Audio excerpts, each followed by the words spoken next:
Praise the lord. దేవుని నామానికి మహిమ కలుగును గాక. అందరూ ఎలా ఉన్నారు? బాగున్నారా? ఈరోజు ఒక అద్భుతమైనటువంటి దేవుడి మాటను మనం ధ్యానించుకోబోతున్నాం. రోమా పత్రిక 5వ అధ్యాయము 11వ వచనం.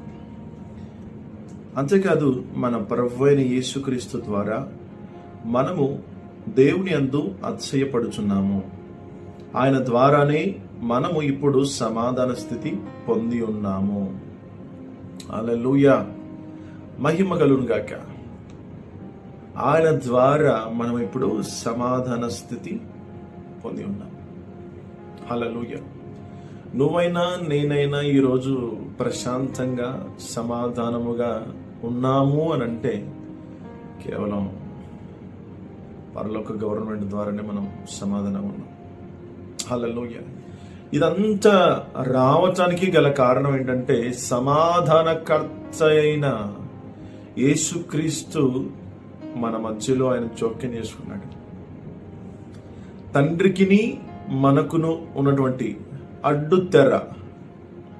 అడ్డుతెరను సిలువ మరణము చేత ఆయన చించివేశాడు. ఇప్పుడు నీ తండ్రితో నువ్వు ప్రశాంతంగా మాట్లాడుకోవచ్చు. నువ్వు నీ తండ్రితో ప్రశాంతంగా గడపొచ్చు.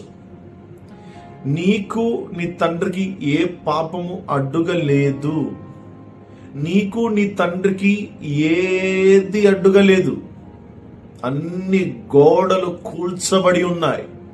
ఓకే, నువ్వు మాత్రం తండ్రితో సహవాసం చెయ్యి, తండ్రితో ఏకమై ఉండు, తండ్రితో మహిమ చేత నువ్వు నింపబడి ఉండు.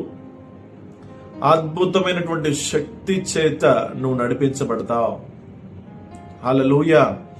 ఈరోజు నువ్వు ఏ పరిస్థితిలో ఉన్నా కూడా, నువ్వు ఏ స్థితిలో ఉన్నా కూడా దేవుడు నిన్ను అద్భుతముగా లేవనెత్తబోతున్నాడు.